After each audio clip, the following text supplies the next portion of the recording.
All right, we're going to jump into exit slip 4 or 5 here, and the I can statement, guys, we're trying to identify patterns and use variables to generalize these patterns. All right, so trying to generalize this pattern and see what it's saying and what's happening every time. So if I look at this first one on A, 2 plus 2 plus 2 is the same as taking 2 3 times. I'm seeing that I added 3 things is the same as multiplying by 3. And I noticed that here too. Adding 1/3, adding 3 of them is the same as taking it times 3, 1/3 times 3. Same thing here, 3 times 0.76. And so that's the same thing. I know adding 3 things is the same as tripling them, or taking them times 3. So the description that I found would be that adding 3 things, adding 3 numbers, more specific, is the same as multiplying that number by 3. Adding 3 numbers is the same as multiplying that number by 3, or tripling it. And that's describing that pattern that my brain had to find. Had to see what's going on from one side of the equation that makes it equal to the other side of the equation, okay, that balances. And I know both sides, they are saying the same thing. So how do I put that into an equation now? And we know an equation has to have an equal sign. How do I put that into an equation that would apply for any number, not just 0.76 or 1/3 or 2? So I could just call it n for number. I could call it x. I could call it whatever I decide to name that variable. But let's just go n for number. So I could say number plus the same number plus the same number, so they're all n, is always equal to 3 times n. And I know we can write that just 3n, but I wrote it in the form that they added here with the multiplying sign. And that equation now, for any number in the world I plug in there, this would always be true. I could plug in 1/3, 1/3 plus 1/3 plus 1/3 equals 3 times 1/3. And I could do it with other numbers as well. Infinite answers that I could plug in there, and this would always be true. So our goal today is to be able, can I see patterns that are going on and generalize that, get into a pattern and use a variable so I could use it with any number. Okay, and that can be tough to do sometimes, but this was a pretty easy pattern to find what was going on. Okay, so we're going to scroll down and there's another question here, so we'll pause this if we need to. If you're at home, pause it, and making sure you have those things written. And then down below here on the second part, we're supposed to try and identify any equations up here that have only one solution. There's only one thing that would make that true. And then can we identify any equations that have no solutions and it cannot be true? Okay, they cannot be equal.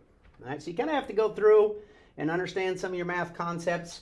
And sometimes with 0 and 1, sometimes the rules are a little bit different, so you need to plug those in and check them here.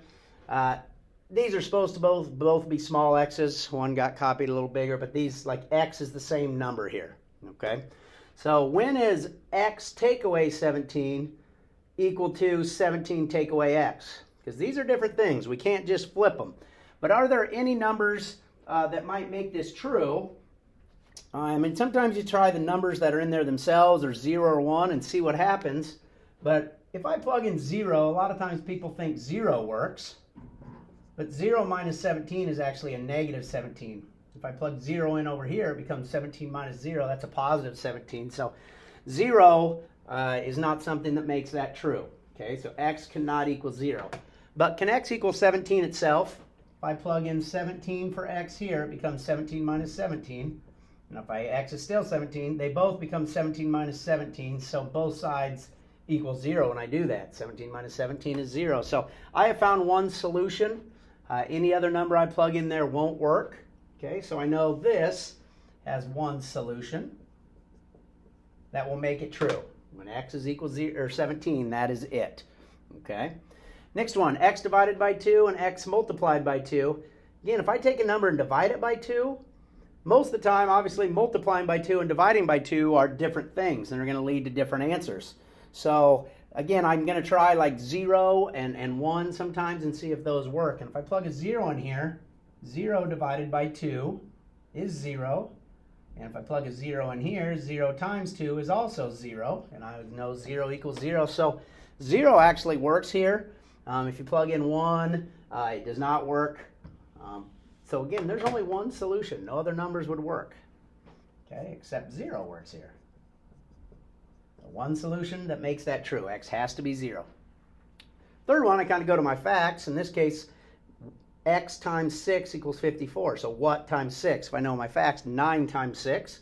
Or I can divide to undo it and take 54 divided by 6 is 9. I know x has to equal 9. So again, this has one solution. That's all it can equal. It has to be 9 in order to make the answer 54. Also, on the next one, x, or what number minus 17 gets me 41? To undo subtracting, I can add, and if I add 17 onto 41, I could get to 58, so I know x equals 58, so there's only one solution there that makes it true, because 58 minus 17 is 41. Okay, so there's an example that would work, but that is it. There's only one answer. And on the last one, if I have x and I add 32, can that equal if I have x and I subtract 32? And again, adding 32 and subtracting 32, different things. If I plug in 0, again, some people think it might work, but 0 plus 32 is 32. 0 minus 32 is negative 32. So that actually does not work. 0 does not work, and no answers will work on this. And so there is no solution to this one. And again, down here, they just asked me which ones have one solution or no solutions, and I've marked those up here. So make sure you get those down, and you just kind of got to plug those numbers in and trial and error and get them to make sense to see if there's more than one answer, or no answer, or one solution, and that's how they ended up here.